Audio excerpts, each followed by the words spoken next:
ஆட்சியாளர்களை பார்த்து சாமானிய மக்களின் குரலாக நான் கேட்கின்றேன். உங்கள் வீட்டு பெண் குழந்தைகளுக்கு இப்படி ஒரு சம்பவம் நடந்தால் நின்று நிதானமாக எல்லா சட்டமுறைகளின் அடிப்படைகளையும் பூர்த்தி செய்துதான் நடவடிக்கை எடுப்பீர்களா? சட்டமும் நீதியும் மக்களுக்காகவே தவிர சட்டத்திற்காக மக்கள் அல்ல.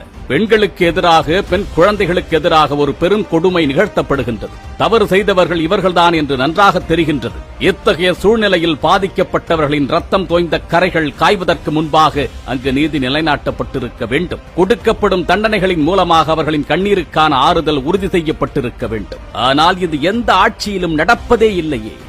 ஏன்? உரிமைக்காக போராடியவர்கள் எல்லாம் காக்கை குருவிகளைப் போன்று சுட்டுத் தள்ளப்பட்டிருக்கின்றார்கள். எத்தனையோ காரணங்களுக்காக என்கவுண்டர்கள் நிகழ்த்தப்படுகின்றது. பனைமரத்தில் ஏறியதற்காக சுடப்பட்டிருக்கின்றார்கள். ஆனால் பெண்களுக்கும் பெண் குழந்தைகளுக்கும் எதிராக நிகழ்த்தப்படுகின்ற அநீதியைக் கண்டு ஏன் அரசும் அரசு ஆள்பவர்களும் பொங்கி எழாமல் நமத்து போய்விடுகின்றார்கள்? உங்கள் ஆட்சிக்கு அவப்பெயர் வந்துவிடக் கூடாது என்பதற்காக மூடி மூடி வைத்து அடைகாக்கின்றீர்களா?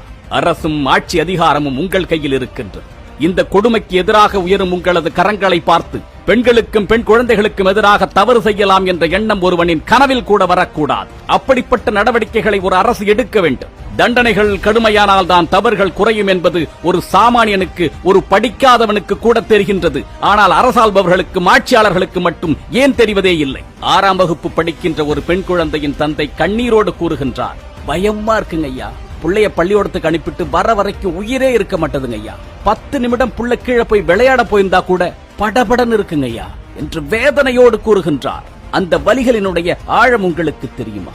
பாதுகாப்பற்ற சூழ்நிலையில் நமது பிள்ளைகள் வளர்ந்து கொண்டிருக்கின்றார்கள் என்ற எண்ணத்தோடு ஒரு தகப்பனால், ஒரு தாயால் ஒவ்வொரு நாளையும் கடத்த முடியுமா?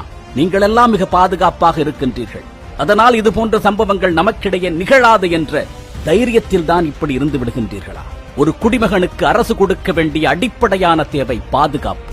ஆனால் மீண்டும் மீண்டும் இந்த பெண் குழந்தைகளுக்கு எதிராகவும் பெண்களுக்கு எதிராகவும் நடத்தப்படுகின்ற அநீதிகள் தொடர்ந்து கொண்டே இருக்கின்றது. இதற்கு ஒரு மாற்றமே கிடையாதா?